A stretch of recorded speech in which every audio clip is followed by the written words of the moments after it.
Good evening. My name is Lama Jigme Gyatso. This is the Buddha Joy Meditation School. Welcome to the 20th chapter of the Heart Treasure of the Enlightened Ones. Let's get straight to it. We'll go into a share screen function. And there we go. Allow me to read to you. Chapter 20.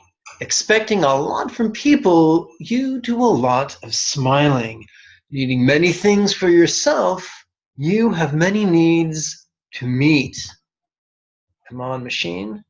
Don't be that way. Making plans to do first this, then that, your mind is full of hopes and fears. From now on, come what may, do not be like that. So this was written by a Tibetan named Dzogchen Putul Rinpoche. He's very famous in Tibetan tantric circles, especially amongst the Nyingma sect. He's a very young man. He wrote a fundamentalist text known as The Words of My Perfect Teacher, which is clung to by most members of that sect. Sadly, or ironically, at the very end of his life, he wrote a very liberal meditation manual entitled The Heart Treasures of the Enlightened Ones. And sadly, this is all but forgotten. I've spent the majority of my monastic career studying and applying this text. It transformed me from a fundamentalist to a liberal and made me much, much happier and much more peaceful. One of the things I love about the author, Putul Rinpoche, is that he was more concerned, he was less concerned with what fine points of doctrine his students could elucidate, and more concerned with how the practice transformed their lives. All of us fear scarcity. All of us fear lack. And from infancy, we are taught how to be conniving, how to be manipulative. I think it was the Eagles who sang a song with the line, how you learn to open doors with just a smile. And we read in the first couplet, expecting a lot from people, you do a lot of smiling. And that's what we like to call acting from agenda. Acting from agenda is also known as contrivance, which is the complete opposite of centered spontaneity. Let's continue with the second couplet. Needing many things for yourself, you have many needs to meet. The word need is a strong word that implies an existential threat. The inference here is that we do not need as much as we think we do.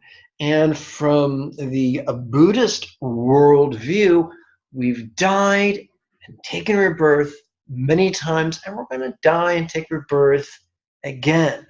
Really, from this perspective, it's no big deal. What is a big deal is what we do with our lives and our rebirths. Death is an inevitability.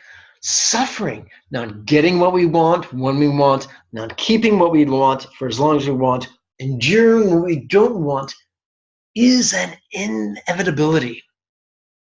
And we can squander our lives scheming and plotting and striving against it.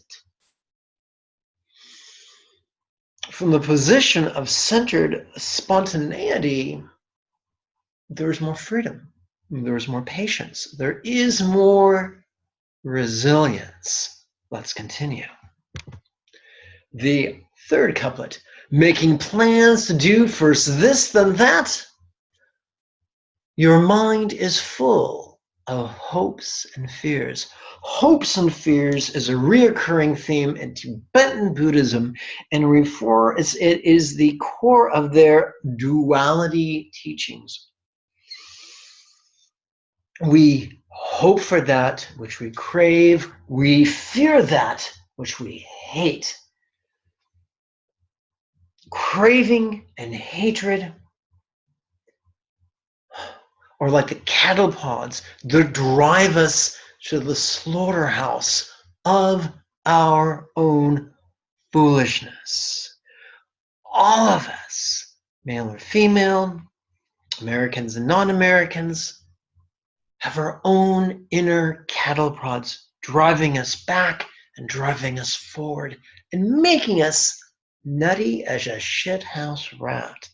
Let's look at the fourth couplet. From now on, come what may, do not be like that. How? How do we do that? What is the key that unlocks the door to our escape from this cycle of neurosis, this cycle of craving and hatred? Mindfulness and insight. On the in-breath, we notice. On the out-breath, we relax as best we can.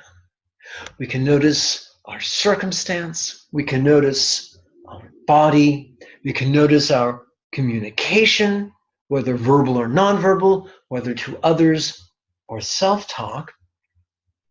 We can notice our mind. We can notice our perceptions, our calculations. We can notice our memories, our fantasies, our intentions, our emotions.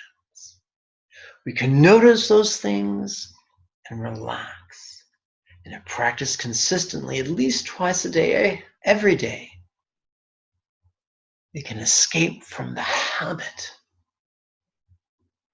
of shoving things away or pulling things towards us. We can learn how to be in the present moment and how to shed resistance and live in acquiescence, in a state of centered spontaneity, where we are not rigid, we are fluid, like water. The Buddha's path can be described in terms of mindfulness, insight, and spontaneous compassion. Compassion, non-contrived but spontaneous, that comes from the centering of mindfulness and insight. May you and yours be healthy and happy.